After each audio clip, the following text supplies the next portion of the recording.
Hujan turun-turun deras, seperti tirai abu-abu yang menutup seluruh jalan kampung di pinggir kota Cianjur. Suara rintiknya menempel di atap seng, di genteng rumah, dan di daun pisang yang bergelantungan di depan rumah makan kecil itu. Lampu kuning, rimang-rimang, memantul di genangan air, membentuk buletan-buletan cahaya yang bergerak ketika angin lewat. Rumah makan itu tak terlihat mewah. Petak kayu dan bata, meja-meja panjang yang sudah kusam oleh tangan orang-orang, dan papan nama yang mulai pudar. Tapi setiap hujan besar, rumah makan ini selalu penuh. Penduduk desa, sopir truk, pegawai pabrik, sampai orang-orang dari kota datang tumpah ruah. Mereka datang bukan hanya karena makan. Banyak yang bilang mereka datang karena ada keberuntungan yang mengikuti setiap sendok yang masuk ke mulut di tempat itu. Pemiliknya orang yang tak banyak bicara. Ia dipanggil Pak Wawan oleh orang kampung. Tubuhnya pendek, muka berpeluh karena lama berdiri di dapur, dan matanya tajam menatap semua orang, seolah mengerti rahasia yang tidak boleh dibicarakan. Istrinya sudah lama meninggal, dan anaknya tinggal jauh di Jakarta. Orang-orang suka menebak-nebak tentang masa lalunya. Ada yang bilang dia dulunya tukang kebun istana. Ada juga yang bilang dia punya hubungan dekat dengan orang-orang yang tidak biasa.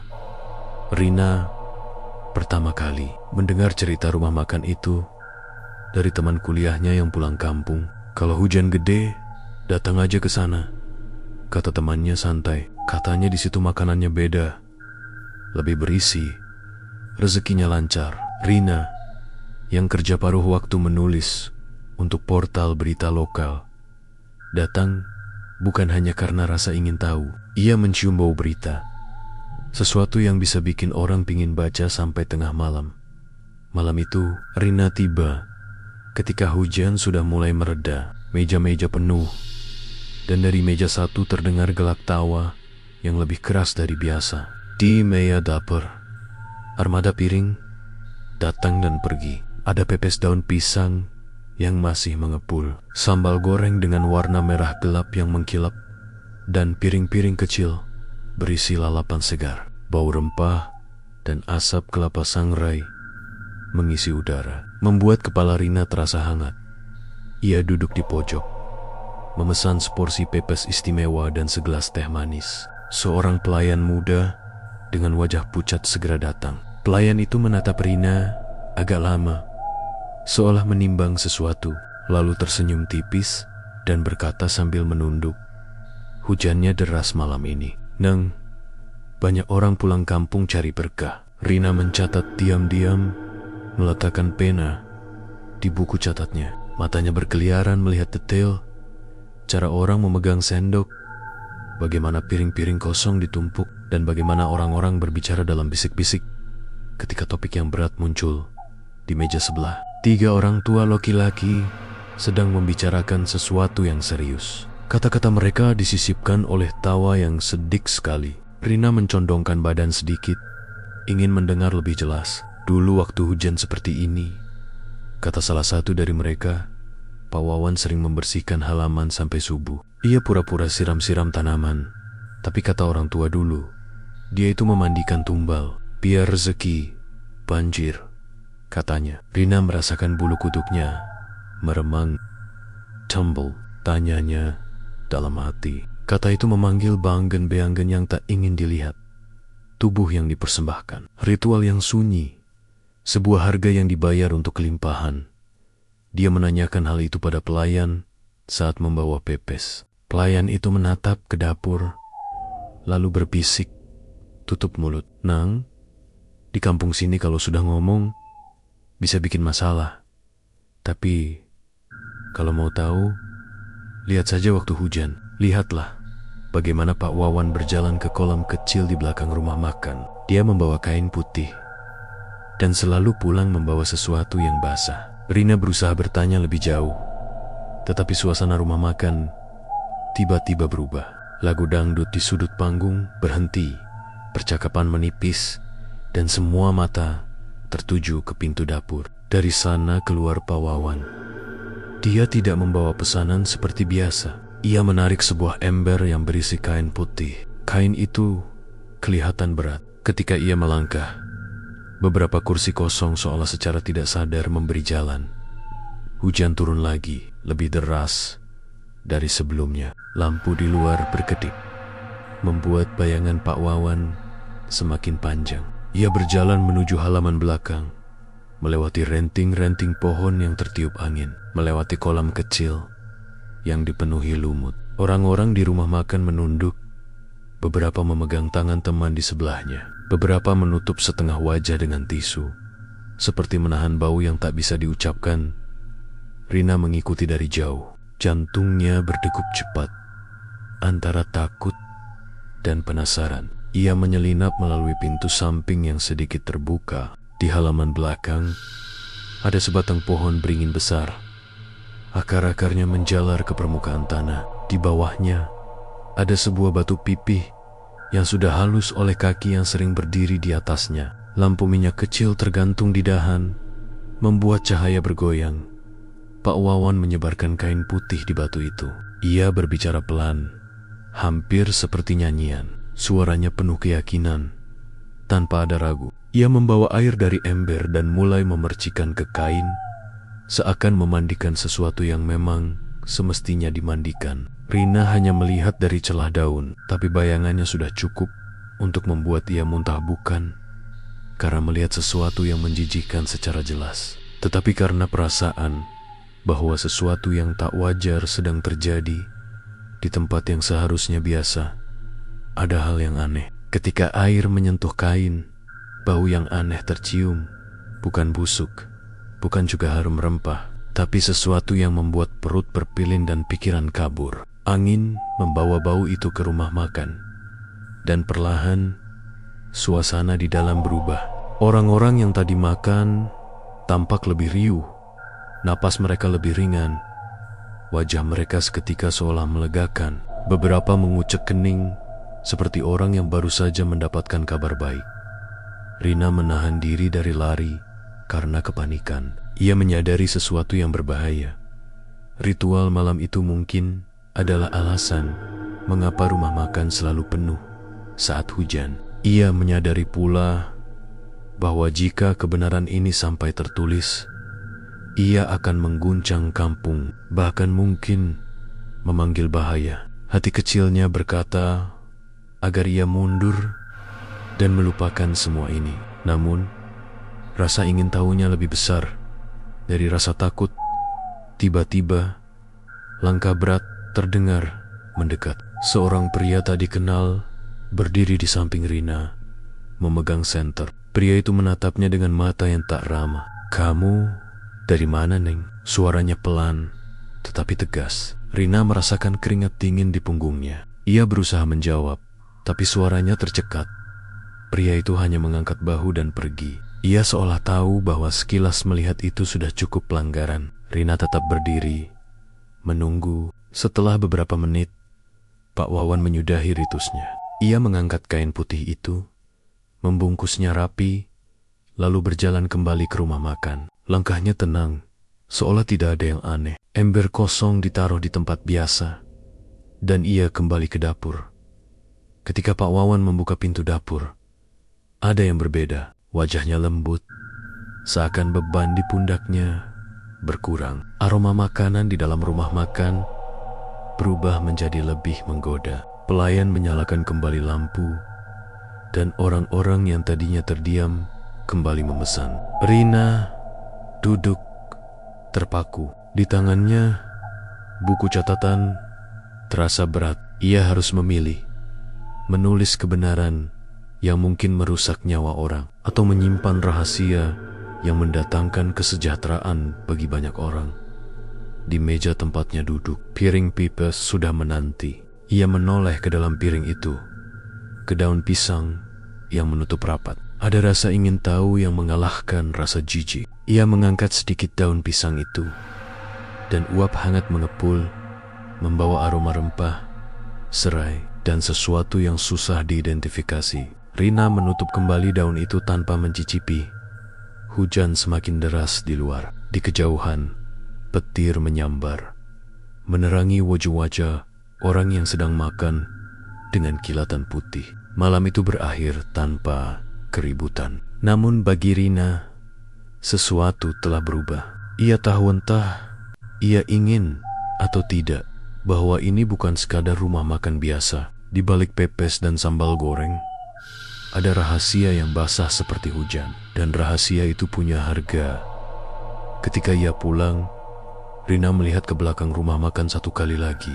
Dari balik jendela, Pak Wawan berdiri menghadap ke halaman, menatap hujan dengan mata yang kosong, namun damai. Rina merasa seolah dua dunia berbeda bertemu di sana. Satu dunia penuh rasa lapar dan harapan. Satu dunia yang membayar dengan sesuatu yang tak terucap. Di malam itu pula, ketika Rina menulis beberapa kalimat pertama di buku catatnya, sebuah suara kecil di kepalanya bertanya, "Sejauh mana kau akan mencari kebenaran, Rina? Dan seberapa jauh kau berani menanggung akibatnya?" Langit masih menangis di atas Cianjur, dan di bawahnya, rumah makan itu menunggu hujan berikutnya. 3 hari setelah hujan besar itu, langit Cianjur berubah murung lagi. Awan hitam menumpuk seperti gumpalan debu tebal yang menahan matahari, dan udara di sekitar rumah makan milik Pak Wawan terasa lebih lembab dari biasanya. Pohon beringin di belakang bangunan itu meneteskan air dari daun-daunnya, meski belum ada hujan turun, seolah ia tahu sesuatu akan datang. Hari itu, rumah makan masih sepi. Hanya ada 2 pelanggan tetap dan seorang pelayan yang sedang membersihkan meja. Di dapur, Pak Wawan duduk diam sambil menatap perapian yang sudah mulai padam. Tangannya memegang segelas kopi hitam yang sudah dingin. Ia seperti menunggu sesuatu. Sekitar jam 4 sore, sebuah mobil hitam berhenti di depan rumah makan. Dari dalam, keluar seorang pria berpakaian rapi, kemeja abu-abu, celana bahan, dan sepatu kulit yang masih mengilap meski jalanan becek. Pria itu memperhatikan sekeliling, lalu melangkah masuk dengan senyum kecil di bibirnya. "Selamat sore, Pak. Masih buka?" tanyanya. Pak Wawan hanya mengangguk. "Silakan, duduk. Mau pesan apa?" "Pepes istimewa yang terkenal itu," jawab si pria. "Saya dengar dari teman," katanya. Rasanya beda. Nada suaranya tenang, tapi matanya tajam, seolah mengamati setiap sudut ruangan. Pelayan segera menyiapkan pesanan, sementara Pak Wawan tetap diam di kursinya. Suasana rumah makan mendadak hening. Hanya suara hujan yang mulai menetes di atap seng. Ritmenya lambat tapi mantap. Pria itu mengeluarkan ponsel, mencatat sesuatu di layar, lalu menatap dapur lagi. "Saya penulis," katanya tiba-tiba. "Lagi cari bahan buat tulisan tentang rumah makan yang katanya punya keunikan tersendiri." Kalimat itu membuat tangan Pak Wawan berhenti memegang gelas. Matanya yang redup menatap tajam ke arah pria itu. "Keunikan apa?" Suaranya berat, seperti suara batu yang digesekkan. Pria itu tersenyum tipis. Saya cuma dengar cerita-cerita saja," katanya. "Kalau hujan besar, orang-orang suka datang ke sini karena makanan Bapak membawa berkah." Ia menekankan kata berkah dengan nada yang sulit dibaca antara menggoda dan menuduh. Pak Wawan menatapnya lama, lalu tertawa pelan. Orang selalu suka bumbu gosip. "Nah, padahal rahasia makanan cuma satu, niat dan tangan yang bersih." Ia bangkit, berjalan ke dapur, tapi langkahnya pelan, seperti orang menimbang sesuatu. Pria itu memperhatikan semua gerak-geriknya. Ia mengeluarkan kamera kecil dari tas. Diam-diam mengambil beberapa gambar suasana rumah makan. Meja kayu, dinding lembab, dan papan nama yang retak di atas pintu. Namun, saat ia mengarahkan lensa ke dapur, tiba-tiba lampu di ruangan itu bergetar, berkedip, sebentar, lalu padam sesaat. Hanya sekejap, tapi cukup membuat pria itu merasa seperti ada sesuatu bergerak di dalam bayangan dapur. "Listriknya suka begitu, ya?" tanyanya. Pelayan muda yang tadi membersihkan meja hanya tersenyum kikuk. "Iya, Pak. Kalau mau hujan gede, suka nyala mati sendiri. Namun di wajahnya tampak ketakutan yang sulit disembunyikan. Beberapa menit kemudian, pesanan datang. Pipis dibuka perlahan dan aroma rempah segera memenuhi ruangan. Tapi ada aroma lain yang samar, tajam, sedikit amis, namun entah kenapa terasa hidup. Pria itu mencicipi satu sendok. Rasanya luar biasa. Pedasnya menempel di lidah, gurihnya dalam, dan ada sesuatu di balik rasa itu yang sulit dijelaskan. Seolah lidahnya mengenali sesuatu yang pernah ia rasakan, tapi tak bisa diingat di mana. "Hebat, Pak," katanya. "Rasanya seperti daging segar." Pak Wawan tersenyum, tapi matanya tidak ikut tersenyum. Ya, dimasak dengan penuh doa. Di luar, hujan mulai deras. Suara petir menggema, mengguncang kaca jendela. Pelayan buru-buru menutup pintu, sementara Pak Wawan berdiri dan berjalan ke belakang rumah makan. Pria itu diam-diam mengikuti dari jauh. Langkahnya ringan, tapi jantungnya berdetak keras. Ia melewati lorong sempit yang lembab, sampai ke pintu belakang yang sedikit terbuka. Di luar, Pak Wawan berdiri di bawah beringin besar. Ia membawa ember berisi air dan sehelai kain putih sama seperti yang Rina lihat beberapa hari lalu. Kali ini, pria itu bisa melihat lebih jelas. Di bawah kain putih itu, ada sesuatu yang menyerupai bentuk tubuh kecil, seukuran manusia, tapi kaku. Air dari ember disiram perlahan, dan aroma aneh menyeruak lagi, bercampur dengan tanah basah dan daun busuk. Suara air bercipratan seperti seseorang sedang memandikan tubuh. Pria itu menahan napas. Tangannya hampir menjatuhkan kamera. Ia memotret pelan, tapi tiba-tiba sebuah suara muncul di belakangnya. "Jangan terlalu ingin tahu, Nak." Pak Wawan berdiri di sana, tepat di belakangnya. Padahal baru beberapa detik lalu, ia masih di bawah pohon. Matanya kini berbeda hitam seluruhnya, tanpa putih, tanpa cahaya. Wajahnya tenang, tapi suaranya menggema pelan. "Orang-orang makan di sini dengan tenang, karena mereka tidak tahu. Kau berbeda. Kau membawa mata yang mencari, dan di tempat seperti ini, mata yang mencari seringkali hilang." Hujan turun lebih deras. Kamera di tangan pria itu mati total. Ia mundur perlahan, tapi langkahnya tergelincir di tanah licin. Saat ia menoleh ke arah batu tempat kain putih tadi diletakkan, tubuh kecil itu sudah hilang. Hanya kain putih yang tersisa kini mengalirkan air merah samar. Pak Wawan menatapnya dengan senyum yang datar. "Kalau sudah terlanjur tahu, sebaiknya kau ikut mandi juga," katanya lirih. Pria itu berlari sekencang mungkin, menembus hujan, keluar dari halaman rumah makan. Ia tidak berhenti sampai mobilnya terlihat di depan. Ia menyalakan mesin dengan tangan gemetar, meninggalkan tempat itu tanpa menoleh. Namun di kaca spion, ia masih bisa melihat bayangan Pak Wawan berdiri di tengah jalan, masih dengan ember di tangan, menatap mobil yang menjauh. Keesokan paginya, pelayan muda menemukan sebuah kamera di dekat kolam belakang rumah makan. Kamera itu rusak, tapi masih bisa dibuka. Di dalamnya hanya ada satu foto yang tersisa. Foto Pak Wawan berdiri di bawah pohon beringin, memandikan sesuatu yang tertutup kain putih. Di ujung foto, samar-samar terlihat tangan kecil menjulur dari balik kain. Orang-orang bilang pria dari Bandung itu tidak pernah kembali. Mobilnya ditemukan di pinggir jalan dekat hutan. Pintunya terbuka, dan kursi pengemudinya basah kuyup oleh air hujan. Meski malam itu sudah lama berlalu, namun sejak malam itu, setiap kali hujan turun deras, aroma pepes di rumah makan Pak Wawan jadi lebih harum dari biasanya. Dagingnya lebih lembut, sambalnya lebih pekat, dan pelanggan datang lebih banyak dari sebelumnya. Dan di bawah beringin, setiap tetes hujan yang jatuh terdengar seperti suara seseorang yang sedang berbisik lirih, seolah berterima kasih karena sudah dimandikan.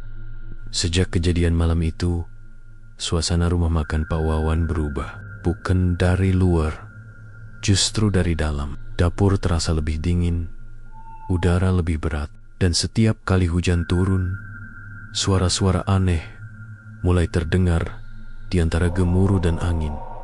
Pelayan muda bernama Asep yang sudah bekerja di rumah makan itu hampir setahun, mulai merasakan hal-hal ganjil yang tidak bisa dijelaskan dengan logika.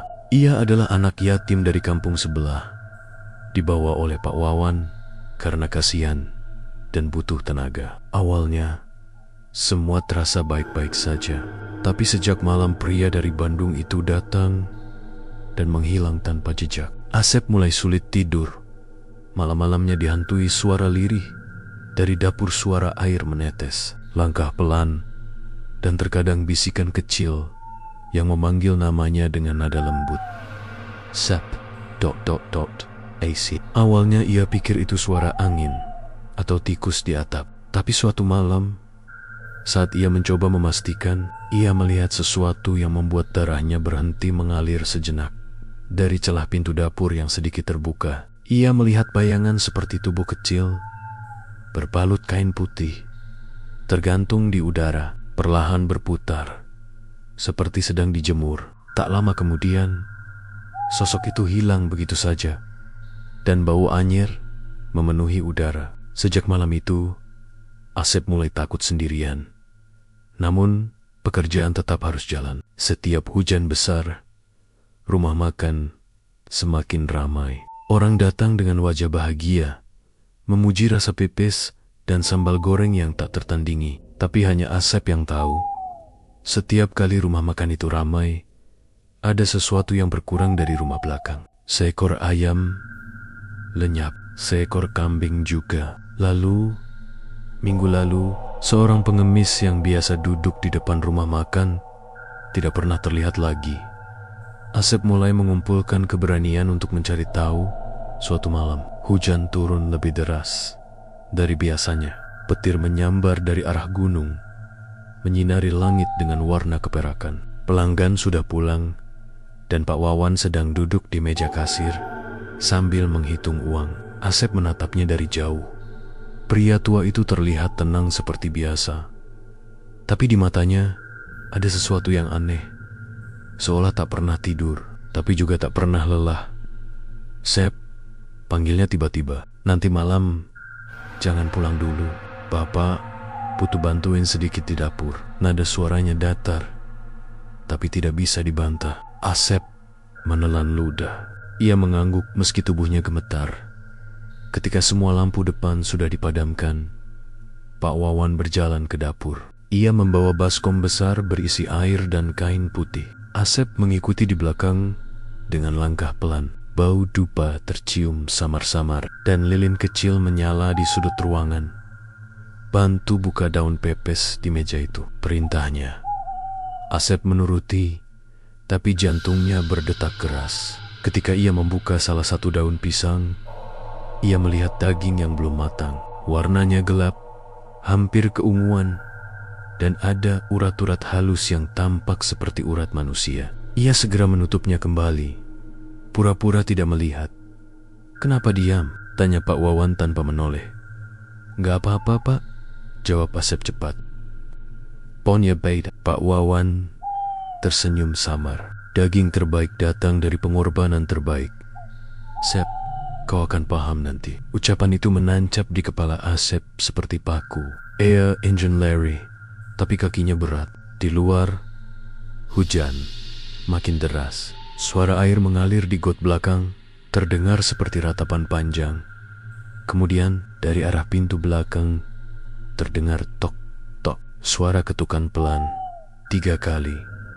Pak Wawan berhenti bergerak. Ia menatap Asep dengan ekspresi yang sulit dijelaskan. Bukan marah, bukan takut, tapi seperti seseorang yang sudah tahu siapa yang datang. "Buka pintunya," katanya pelan. Asep ragu. "Tapi Pak, itu kan..." "Buka saja," dengan tangan gemetar. Asep mendekati pintu. Ketika ia membukanya, udara dingin langsung masuk. Di ambang pintu berdiri sosok anak kecil, basah kuyup Wajahnya pucat, matanya kosong menatap ke dalam dapur. Bibirnya bergetar, dan dari tenggorokannya keluar suara parau, seperti orang yang lama tak bicara. "Sep, kamu lupa janji." Asep mundur 2 langkah. Ia mengenali wajah itu. Itu adalah wajah anak pengemis yang sering duduk di depan rumah makan. Tapi bagaimana mungkin anak itu hilang seminggu lalu dan orang-orang bilang ia hanya terbawa arus sungai. "Pak," suara Asep bergetar. Itu anak.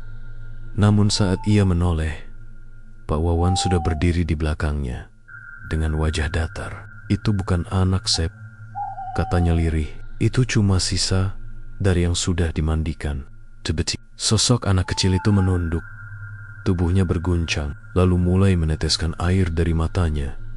Tapi bukan air mata, melainkan darah hitam yang menetes ke lantai. Suaranya berubah menjadi jeritan panjang yang menusuk telinga. Lilin di meja langsung padam, dan ruangan gelap total.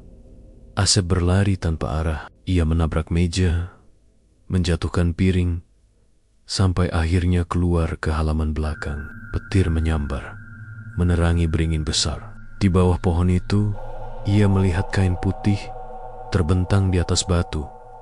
Tapi kali ini, ada 2 kain, bukan 1. Yang satu basah, dan yang satunya kering, kosong. Dari dalam rumah, Pak Wawan berjalan perlahan sambil membawa ember. "Sudah waktunya, Sep," katanya datar. "Biar rezeki terus mengalir." Asep menjerit dan mencoba kabur, tapi tanah licin membuatnya tergelincir. Kakinya terperosok ke dalam lumpur dekat kolam. Ia berusaha bangkit, namun tangan seseorang atau sesuatu menarik kakinya dari bawah air. Dingin, licin, seperti tangan manusia yang sudah lama mati. Air kolam bergolak. Di dalamnya, Asep sempat melihat wajah-wajah samar yang berputar di air. Pria dari Bandung, anak kecil, bahkan seorang perempuan tua, semua menatapnya dengan mata kosong, seolah meminta sesuatu. "Asep," suara Pak Wawan bergema di antara hujan. "Kau anak baik, tapi setiap usaha butuh penjaga baru." Lalu gelap. Keesokan paginya, rumah makan buka seperti biasa. Pepes dan sambal goreng kembali tersaji. Orang-orang datang dengan wajah ceria, memuji aroma dan rasa yang makin sempurna. Namun malam itu, saat hujan kembali turun, seorang pelayan baru terlihat berdiri di dapur. Wajahnya pucat, matanya kosong, dan tangannya gemetar setiap kali membuka daun pepes di luar. Pak Wawan duduk di meja kasir, tersenyum tipis sambil menatap beringin di belakang rumah. Di bawahnya, 2 kain putih tergantung di tali jemuran. Dan dari arah dapur, samar-samar terdengar suara anak muda yang berbisik pelan di tengah deru hujan. "Sep, bantuin aku, airnya dingin banget." Sudah hampir 2 minggu, Rina tak berhenti memikirkan rumah makan itu. Setiap kali hujan turun, pikirannya kembali ke malam ketika ia melihat Pak Wawan memandikan sesuatu di bawah pohon beringin. Bayangan kain putih yang basah dan bau aneh yang melekat di hidungnya membuat ia sering terbangun tengah malam dengan keringat dingin membasahi leher Rina baru sihat. Tapi berita-berita baru justru membuat rasa penasarannya makin menjadi. Seorang pria dari Bandung dilaporkan hilang di sekitar jalan Cikalong Cianjur. Terakhir terlihat sedang makan di rumah makan Sundawangi milik Pak Wawan. Tak lama setelah itu, kabar lain menyusul. Pelayan muda yang dikenal ramah, Asep, juga hilang tanpa jejak. Warga hanya bergumam pelan, "Jangan banyak tanya. Kalau hujan, biarkan saja mereka bekerja." Kata-kata itu membuat Trina muak. Ia wartawan, atau setidaknya ia ingin menjadi satu. Kalau tak ada yang berani bicara, maka dialah yang harus melangkah. Sore itu, awan sudah menebal, menandakan hujan besar akan datang. Rina naik motor pelan, menuju rumah makan di pinggiran Cianjur itu. Jalanan sepi, hanya suara angin membawa bau tanah basah. Papan kayu bertuliskan Rumah Makan Sunda Wangi, kini lebih kusam dari terakhir. Ia lihat, hurufnya mulai mengelupas. Tapi tempat itu tetap hidup. Dari dapur masih keluar aroma pepes dan sambal goreng yang menggoda. Ketika ia masuk, suasana terasa seperti biasa, ramai, tapi tenang. Orang-orang makan dengan lahap. Pelayan heller mudik membawa piring. Tapi ada yang janggal. Ia tak melihat wajah Asep di antara mereka. Pelayan baru yang menggantikannya tampak aneh. Gerakannya kaku, pandangannya kosong. Sendirian, Neng? Tanya pelayan itu datar. Ya, saya mau pesan pepes istimewa. Pelayan itu hanya mengangguk lalu pergi tanpa suara. Rina duduk di pojok yang dulu menjadi tempat favoritnya untuk mengamati. Dari sana, ia bisa melihat sebagian dapur, juga sedikit jalan ke belakang rumah. Saat hujan mulai menitik di luar, ia melihat sesuatu. Pak Wawan sedang berdiri di dekat pintu dapur, menatap ke langit, lalu menunduk pelan, seperti sedang menghitung sesuatu di dalam pikirannya. Sekejap, matanya menatap ke arah Rina. Dan saat itu juga, listrik tiba-tiba padam. Semua orang terdiam, hanya suara hujan di atap seng yang terdengar. Beberapa detik kemudian, lampu kembali menyala. Tapi anehnya, jumlah pelanggan di dalam ruangan tampak berkurang. 2 meja yang tadinya terisi, kini kosong dengan piring masih setengah makan.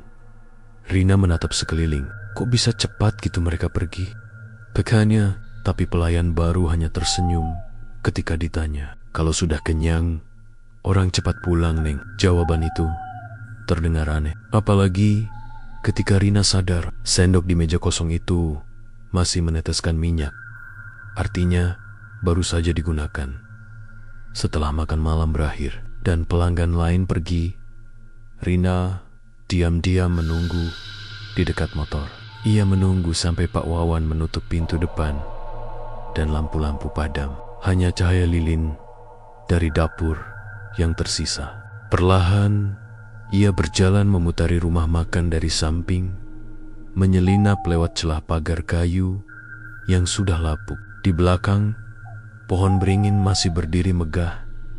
Daunnya bergerak pelan, diterpa angin. Hujan turun deras. Bau dupa dan tanah basah bercampur menjadi satu, menyesakkan dada. Ia berjongkok di dekat kolam kecil yang dipenuhi lumut. Di air yang hitam pekat, ada kilatan logam. Rina menunduk lebih dekat, lalu menariknya dengan ranting. Sebuah kamera digital kecil, berlumut tapi masih utuh. Hatinya berdebar. Ia tahu benda ini milik siapa. Pria dari Bandung. Ia menyeka kamera itu dengan tisu, mencoba menyalakannya. Anehnya, meski sudah lama terendam, lampu indikator masih menyala lemah. Rina membuka galeri. Hanya ada satu video. Ia menekan tombol play. Layar buram, tapi perlahan menampilkan gambar dapur rumah makan. Pria itu, si penulis dari Bandung, tampak sedang merekam secara diam-diam. Kamera bergetar.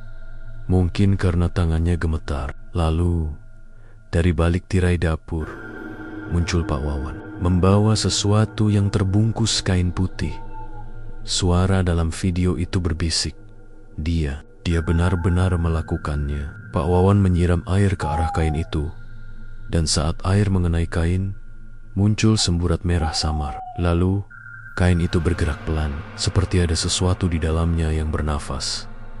Video mendadak terguncang, terdengar jeritan, kamera terjatuh, dan layar berubah hitam. Namun sebelum video berhenti, ada satu suara terakhir yang terekam jelas. Biar rezeki terus mengalir. Rina menutup mulutnya, menahan napas. Tapi tiba-tiba, di belakangnya terdengar langkah kaki menjejak air. Pelan, berat, berirama. Ia menoleh. Di bawah bayangan beringin berdiri Pak Wawan. Tubuhnya tampak basah kuyup. Matanya hitam seluruhnya, seperti dua lubang tanpa dasar. Dia menatap Rina tanpa ekspresi. "Kau tidak seharusnya kembali, Neng." Suaranya pelan, tapi menusuk ke dada. Rina memundurkan langkah, tapi kakinya tergelincir. Kamera jatuh ke tanah. "Aku cuma mau tahu kemana Asep." Suaranya bergetar. Pak Wawan tersenyum samar. "Dia sudah tenang. Tidak semua yang hilang perlu ditemukan." Tiba-tiba angin bertiup kencang. Rina mendengar suara ranting patah. Lalu sesuatu seperti kain panjang melayang dari atas pohon. Ia mendongak dan hampir pingsan. Di antara akar beringin yang besar tergantung beberapa kain putih. Ada 5, 4 di antaranya diam, tapi satu, yang paling baru, bergerak pelan, seperti sedang bernapas. "Tidak, itu nggak mungkin," bisik Rina. Tapi dari dalam kain itu terdengar suara lirih. "Mbak, tolong, aku Asep." Kain itu bergoyang makin kuat. Dari bawahnya menetes air bercampur darah yang langsung diserap tanah. Petir menyambar di belakang mereka, menerangi wajah Pak Wawan yang kini berubah mengerikan. Kulitnya tampak seperti retak, urat-urat hitam menjalar dari leher ke pipi, dan dari matanya keluar air bening seperti hujan. Rina berlari sekencang mungkin. Ia tidak tahu kemana, hanya ingin menjauh, tapi hujan menutup pandangan. Tanah licin membuatnya jatuh. Saat ia menoleh, Pak Wawan sudah tidak ada. Hanya suara yang mengikuti di antara gemuruh hujan.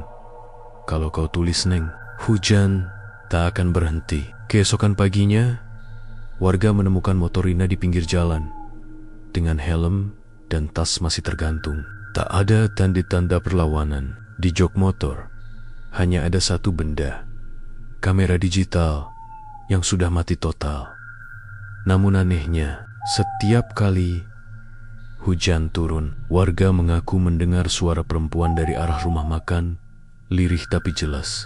Asep lari, dan malam-malam berikutnya, rumah makan Sunda Wangi makin ramai, pesnya makin harum, rezeki makin deras seperti hujan. Tapi di balik beringin kini bukan 5, melainkan 6 kain putih yang tergantung di udara. Dan satu di antaranya berambut panjang dengan kuku berlumur tanah. Malam itu, hujan kembali turun deras di Cianjur.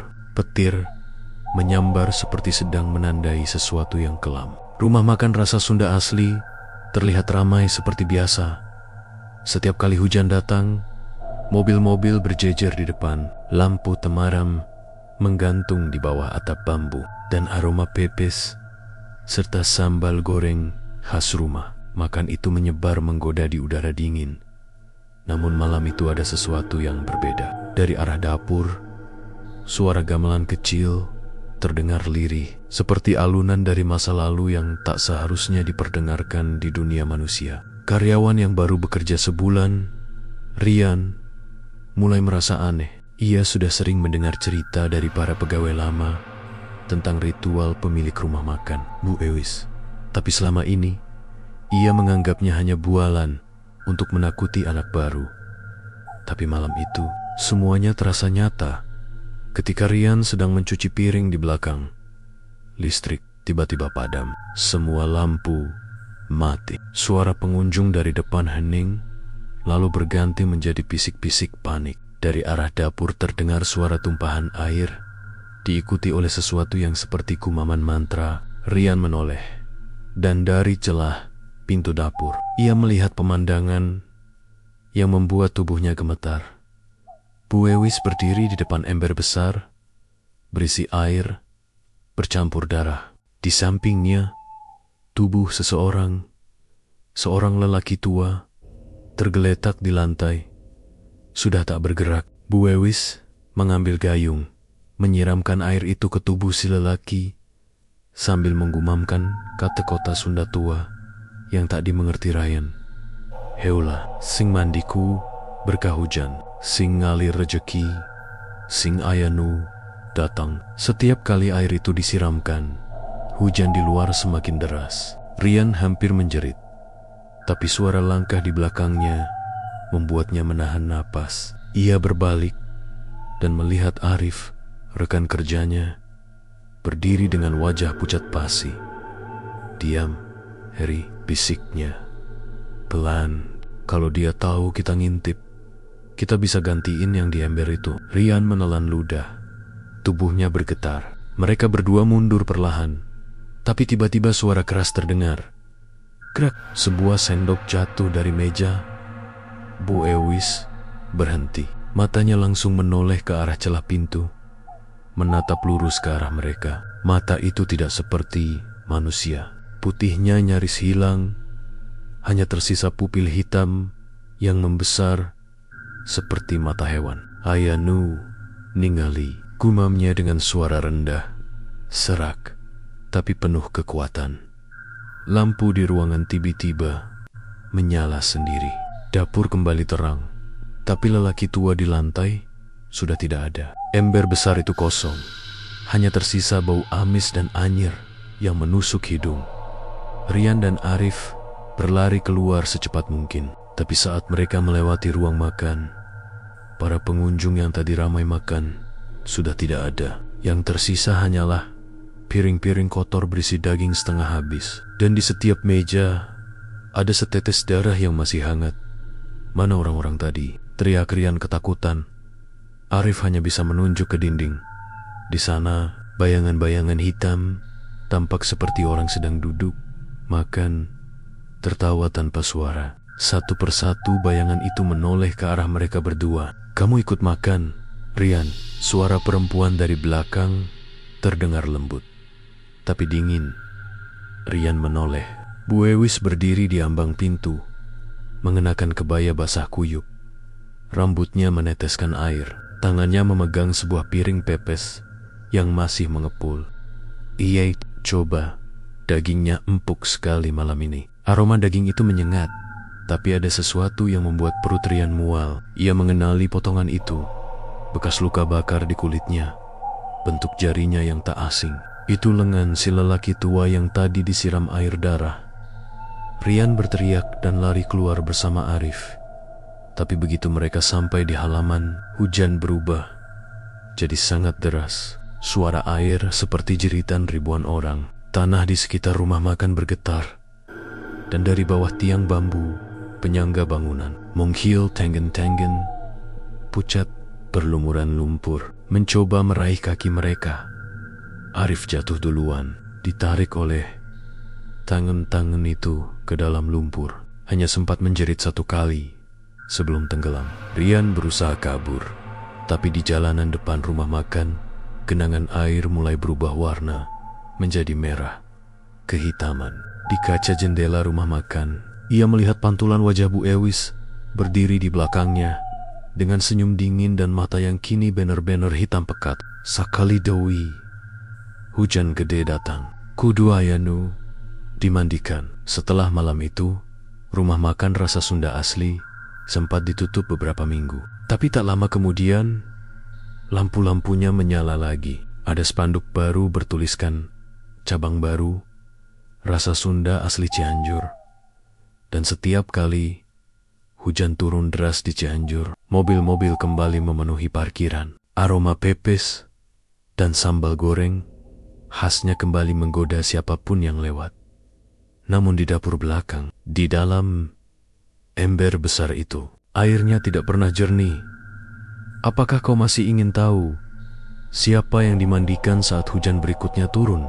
Setelah kejadian malam itu, rumah makan rasa Sunda asli tetap buka seperti biasa. Tapi orang-orang Cianjur mulai berbisik. Beberapa pelanggan mengaku melihat hal-hal aneh setiap kali hujan datang. Bayangan perempuan di dapur, aroma darah yang samar di udara, dan suara tangisan yang terdengar dari arah sumur belakang. Namun anehnya, tidak ada yang benar-benar berani berhenti makan di sana. Entah kenapa, setiap orang yang lewat di depan rumah makan itu saat hujan turun selalu merasa lapar tiba-tiba. Seolah tubuh mereka dipaksa masuk untuk mencicipi pepes dan sambal goreng Bu Ewis yang legendaris. Sementara itu, Rian, satu-satunya pegawai yang selamat malam itu, tidak pernah benar-benar sembuh dari trauma. Ia ditemukan beberapa hari kemudian oleh warga, berjalan tanpa arah di pinggiran sawah. Mulutnya komet kamit terus menyebut nama Bu Ewis. Saat dibawa ke puskesmas, dokter bilang ia kehilangan sebagian ingatan karena syok berat. Tapi di matanya masih ada ketakutan yang sulit dijelaskan. Beberapa minggu kemudian, seorang wartawan lokal bernama Nisa datang ke Cianjur. Ia mendengar rumor bahwa rumah makan itu adalah tempat pesugihan berdarah, dan ia ingin membuktikannya. Nisa dikenal berani, tapi juga skeptis. Baginya, semua cerita mistis pasti punya penjelasan logis. Ia memutuskan menyamar sebagai pelanggan dan menyelidiki sendiri.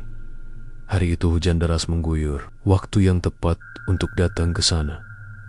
Rumah makan terlihat hangat dan ramai. Musik Sunda mengalun pelan. Aroma masakan membuat siapapun betah duduk lama. Bu Ewis menyambutnya dengan senyum ramah, seperti ibu-ibu biasa, mengenakan kebaya sederhana dan selendang. Tak ada kesan menyeramkan sama sekali. Satu pepes peda sama sambal goreng daging. Ya, Bu, kata Nisa sambil menyalakan perekam kecil di dalam jaketnya. Sayap Neng, hari ini dagingnya baru, empuk pisan, jawab Bu Ewis sambil tersenyum. Namun saat Nisa menyuap potongan daging pertama, rasa asin dan gurihnya terasa aneh. Ada aroma yang tidak biasa, bukan seperti daging sapi atau kambing. Ia hampir memuntahkannya, tapi pura-pura menelan. Sementara itu, matanya menatap ke arah dapur di belakang, di mana beberapa pegawai terlihat sibuk mengaduk panci besar. Salah satunya sempat menoleh, dan Nisa merasa jantungnya berhenti berdetak. Pegawai itu tidak punya bola mata, hanya rongga hitam menganga. Tapi anehnya, ia tetap bekerja seperti biasa, seolah tidak menyadari dirinya aneh. Nisa menunduk cepat, berpura-pura tidak melihat. Ia menunggu waktu yang tepat hingga pelanggan mulai sepi, lalu menyelinap ke belakang, ke arah dapur. Begitu masuk, udara di sana berubah. Bau amis menyengat begitu kuat sampai membuat mata berair. Di sudut dapur, ada pintu kayu kecil yang tampak baru dicat. Dari celah bawah pintu, air merah menetes perlahan ke lantai. Nisa tahu, disitulah rahasia besar itu berada. Dengan tangan gemetar, ia mendorong pintu itu pelan-pelan. Tangga menurun menuju ruang bawah tanah. Tampak lembab dan gelap. Dindingnya dipenuhi bekas goresan kuku, dan di ujungnya terdengar suara seperti air menetes. Tapi ritmenya terlalu teratur, seperti napas seseorang ketika ia menyalakan senter. Pandangannya langsung tertuju pada deretan ember besar. Setidaknya ada 7 buah. Di tiap ember ada cairan merah pekat. Dan di tengah-tengah ruangan berdiri patung kepala manusia yang terbuat dari lilin dan rambut asli Nisa Mendekot, menyorotkan senter ke salah satu ember. Dan disitulah jantungnya hampir berhenti. Di dalamnya bukan air, tapi tubuh manusia yang direndam setengah badan. Kulitnya pucat seperti kapas, wajahnya sudah rusak, tapi di lehernya tergantung papan kecil bertuliskan nama Rian. Nisa menjerit, tapi suaranya terhenti ketika dari atas terdengar langkah kaki pelan menuruni tangga. Tap, tap, tap. Suara itu mendekat. Neng Nisa, suara lembut tapi mengerikan itu terdengar. Hujan gede ayeuna, waktu mandi. Bu Ewis berdiri di atas tangga, membawa gayung besar berisi air bercampur darah. Rambutnya menutupi sebagian wajah, tapi matanya menatap tajam. Kamu datang pas waktunya. Daging wartawan itu mahal. Buat rezeki tahan lama. Nisa berlari sekuat tenaga ke arah tangga lain di sudut ruang bawah tanah. Tapi tangga itu justru menurun lebih dalam lagi, menuju lorong sempit yang berakhir di sebuah sumur tua. Dari dasar sumur terdengar suara tangisan dan bisikan orang-orang, "Tolong kami, tolong mandikan kami." Tiba-tiba tangan-tangan pucat keluar dari air sumur, meraih kaki Nisa, menariknya ke bawah. Ia menjerit sekuat tenaga, berusaha melepaskan diri, tapi semakin keras ia melawan, semakin kuat tarikan itu. Dari atas, Bu Ewis sudah berdiri, tersenyum dengan wajah basah oleh air hujan yang entah bagaimana bisa menetes sampai ke bawah tanah. Rejeki tu meunang yurioneng, kudu ngalir kayak hujan. Satu gayung air darah disiramkan ke tubuh Nisa. Dunia di sekitarnya berubah gelap. Beberapa hari kemudian, rumah makan itu tetap buka seperti biasa. Di depan dapur, Bu Ewis menambahkan satu ember baru, ember ke-8. Di atasnya tertulis papan nama kecil, Nisa. Dan malam itu, saat hujan mengguyur deras Cianjur, aroma pepes dari dapur terasa lebih harum dari biasanya. Terlalu harum untuk sesuatu yang seharusnya berasal dari dapur manusia. Hujan mengguyur Cianjur tanpa jeda selama 3 hari berturut-turut. Langit seperti menangis, namun air yang turun terasa berat, dingin, dan berbau besi. Orang-orang di sekitar rumah makan Rasa Sunda asli mulai gelisah. Sungai di belakang bangunan itu meluap. Tapi anehnya, tempat itu justru tidak pernah tergenang air, seolah hujan selalu berhenti tepat di pelataran warung itu. Beberapa warga mulai sadar, setiap kali hujan deras, akan ada satu orang yang hilang. Kadang pelanggan, kadang sopir truk, kadang tukang ojek, tapi tidak pernah ada jenazah, tidak pernah ada laporan resmi. Semua menguap begitu saja, seperti ditelan bumi. Malam itu, Arman, seorang sopir truk lintas Jawa yang sering makan di sana, berhenti di depan rumah makan itu. Ia belum tahu cerita apapun, hanya ingin makan, menghangatkan diri. Tapi begitu masuk, hawa di dalam terasa aneh, terlalu lembab, seperti ruangan yang sudah lama tertutup. Semua meja penuh, tapi wajah para pengunjung terlihat pucat dan kaku. Tidak ada yang bicara, hanya suara sendok garpu beradu pelan. Bu Ewis menyambutnya seperti biasa, dengan senyum yang ramah, tapi dingin. "Sendirian, Kang? Lagi hujan? Bagusnya makan pepes panas." Arman mengangguk. "Iya Bu, perut udah keroncongan. Dengar-dengar rumah makan Ibu gak pernah sepi ya?" Bu Ewis tertawa kecil. "Rezeki kudu dijemput Kang. Kadang pakai doa, kadang pakai tumbal." Nada suaranya datar, tapi matanya menatap tajam. Arman tertawa kecil, mengira itu bercanda. Tapi saat ia menunduk, ia melihat ada noda merah di bawah meja. Ia pikir saus sambal, sampai melihat tetesan itu berasal dari arah dapur, dan bentuknya seperti darah segar. Tak lama kemudian, pelayan datang membawa pepes daun pisang hangat. Aroma bumbunya menggoda. Tapi ketika Arman membuka bungkusnya, ia melihat urat-urat halus seperti urat manusia di dalam daging itu. Ia langsung kehilangan selera makan. "Ini daging apa, Bu?" Bu Ewis hanya tersenyum. "Daging yang dimandikan hujan, Kang, lembut pisan." Arman berdiri, niat keluar, tapi langkahnya tertahan. Semua pelanggan yang tadi diam kini menoleh bersamaan. Wajah mereka kaku, matanya kosong, kulit mereka pucat seperti lilin, dan dari mulut sebagian terlihat garis merah, seolah pernah dijahit. Suara gamelan halus mulai terdengar dari arah dapur. Makin lama makin keras. Bu Ewis berjalan pelan ke tengah ruangan sambil membawa gayung berisi air merah gelap. "Ayan yu anyar datang, waktuna upacara penutup." Ia meneteskan air itu ke lantai, dan seketika lantai kayu bergetar. Dari bawah meja, tangan-tangan pucat muncul, meneteskan air, menarik kaki Arman. Ia berusaha menendang, tapi tangannya seperti lumpuh. Pandangan matanya kabur, dan dalam hitungan detik, tubuhnya sudah terseret ke arah dapur.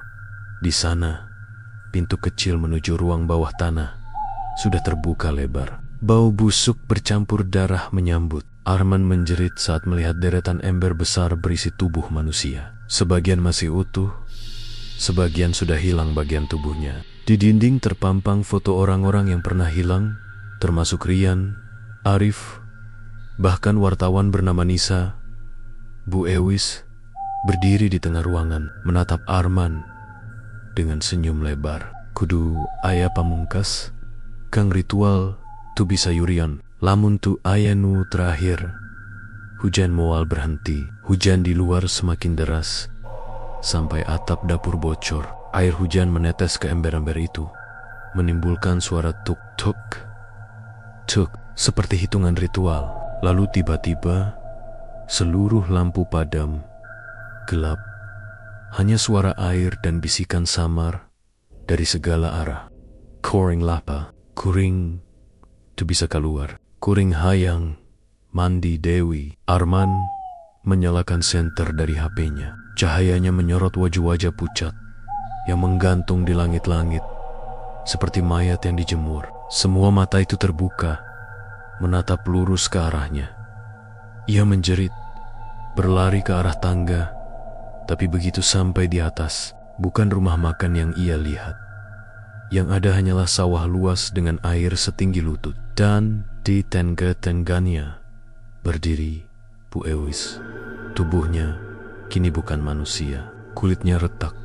Dari sela-selanya keluar air bercampur darah. Tangannya panjang, kukunya hitam, dan suaranya berat seperti gema air. Kuring, tu butuh pelanggan Dewi. Ayona waktuna nutup, tapi kudu ayah penebus. Ia mengangkat gayung, menyiramkan air merah itu ke kepala Arman.